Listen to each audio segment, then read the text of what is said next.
C'est quoi les élections régionales?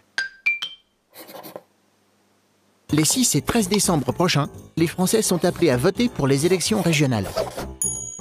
Le but, élire les membres des conseils régionaux ainsi que des assemblées de Corse, de Martinique et de Guadeloupe. Chaque parti présente une liste de candidats. Ceux qui obtiendront un siège le garderont 6 ans. Mais au fait, pourquoi elles sont importantes ces élections?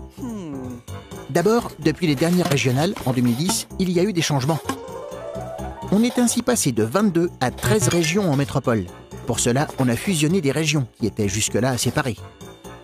Les compétences de ces grandes régions ont aussi été élargies.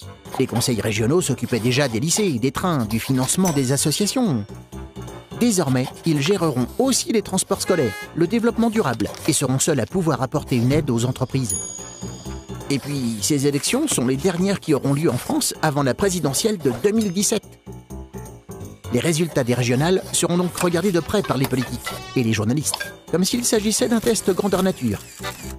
Aujourd'hui, la plupart des régions sont à gauche. L'opposition espère bien sûr renverser la situation. L'autre grand enjeu du scrutin, c'est le score du Front National. Le parti d'extrême droite pourrait en effet remporter plusieurs régions. Pourtant, les régionales ne passionnent pas tous les Français. Selon un sondage réalisé mi-septembre, 1 sur 3 ignorait encore que ces élections allaient avoir lieu. Tu te poses des questions?